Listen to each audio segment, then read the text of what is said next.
അവധിക്കാലത്തിന്റെ ആലസ്യത്തിൽ നിന്ന് കുരുന്നുകളുടെ കളിചിരികളിൽ ഉണർന്ന വിദ്യാലയങ്ങൾ. അവധിക്കാലത്തിന് ശേഷം എത്തിയ കുട്ടികളെ ഉത്സവാഘോഷത്തോടെ സ്വീകരിച്ച വിദ്യാലയങ്ങൾ.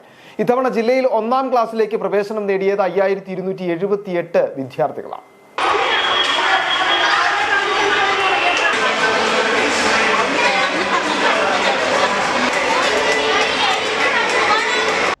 കാലവർഷത്തിന്റെ കാറ്റിലും മഴയിലും കരിയില മൂടിക്കിടന്ന വിദ്യാലയമുറ്റങ്ങൾ കളിചിരികൾ നിറഞ്ഞ കളിക്കളങ്ങളായി മാറി.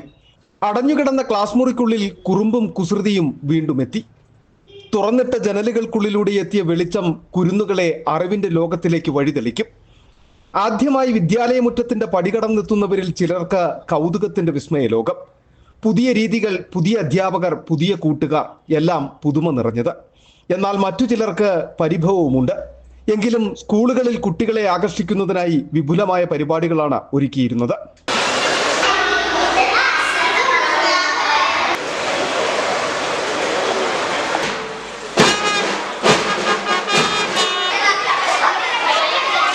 ഇത്തവണ ഇടുക്കി ജില്ലയിൽ 1-ാം ക്ലാസ്സിലേക്ക് പ്രവേശനം നേടിയത് 5278 വിദ്യാർത്ഥികളാണ്. ഒപ്പം തന്നെ 1 മുതൽ 10 വരെയുള്ള ക്ലാസ്സുകളിലായി 84,128 കുട്ടികളാണ് പുതിയതായി പ്രവേശനം നേടുന്നത്. ഇടുക്കി ജില്ലാതല പ്രവേശനോത്സവം തൊടുപുഴ സെന്റ് സെബാസ്റ്റ്യൻസ് UP സ്കൂളിൽ നടന്നു. ജലവിഭവ വകുപ്പ് മന്ത്രി റോഷി അഗസ്റ്റിൻ ഉദ്ഘാടനം ചെയ്തു.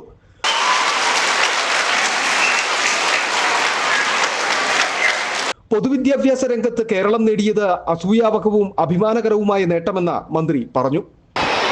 അടിസ്ഥാന സൗകര്യ വികസന രംഗത്ത് വലിയ മാറ്റങ്ങൾ. 5000 കോടി രൂപയാണ് സ്കൂൾ നവീകരണ പ്രവർത്തനങ്ങൾക്ക് വേണ്ടി മാത്രം ഗവൺമെന്റ് ചെലവഴിച്ചത്. 5 കോടിയും 3 കോടിയും 1 കോടിയും എല്ലാം മുടക്കി പഴയകാല സങ്കല്പങ്ങളിൽ നിന്ന് നമ്മുടെ സ്കൂളുകളെല്ലാം ഹൈടെക് സ്കൂളുകളായി, ക്ലാസ് റൂമുകളായി മാറി. ഓടിട്ട, ഓലമേഞ്ഞ, ഷീറ്റിട്ട, തറമെഴുകിയ കെട്ടിടങ്ങളെല്ലാം പോയി. സുരക്ഷിതമായ വിദ്യാഭ്യാസം, പഠിക്കുവാൻ കുട്ടികൾക്ക് ആനന്ദവും ആഹ്ലാദകരവുമായ ക്ലാസ് മുറികൾ, നല്ല കമ്പ്യൂട്ടർ എഡ്യൂക്കേഷൻ, ആർട്ടിഫിഷ്യൽ ഇന്റലിജൻസിൽ കാലാനുസൃതമായ മാറ്റം, അധ്യാപകർക്കും വിദ്യാർത്ഥികൾക്കും കൊടുക്കാൻ കഴിയുന്ന വിധത്തിലുള്ള പ്രവർത്തന ശൈലി ആരംഭിച്ച ഒരു സംസ്ഥാനമായി കേരളം മാറുക. സെന്റ് സെബാസ്റ്റ്യൻ സ്കൂളിൽ കളിയൊരു ലഹരി പദ്ധതിയും മന്ത്രി ഉദ്ഘാടനം ചെയ്തു. പ്രവേശനോത്സവം സംസ്ഥാനതല ഉദ്ഘാടനം മുഖ്യമന്ത്രി പിണറായി വിജയൻ നിർവഹിക്കുന്നതിന്റെ ഓൺലൈൻ സംപ്രേഷണവും സ്കൂളിൽ ഒരുക്കിയിരുന്നു. ഇടുക്കി ജില്ലാ പഞ്ചായത്ത് പ്രസിഡന്റ് രാരിച്ചൻ നീർണാക്കുന്നേൽ അധ്യക്ഷത വഹിച്ചു. ലഹരി വിരുദ്ധ സന്ദേശവും പ്രതിജ്ഞ ചൊല്ലിക്കൊടുക്കലും ഇടുക്കി ജില്ലാ പോലീസ് മേധാവി TK വിഷ്ണു പ്രദീപ് നിർവഹിച്ചു. Thodupuzha municipal chairman K Deepak പഠനോപകരണ വിതരണം നടത്തി. ത്രിതല പഞ്ചായത്ത് ജനപ്രതിനിധികൾ, പൊതുപ്രവർത്തകർ, ഉദ്യോഗസ്ഥർ, രക്ഷിതാക്കൾ തുടങ്ങിയവർ പരിപാടിയിൽ പങ്കെടുത്തു. City vision, Thodupuzha.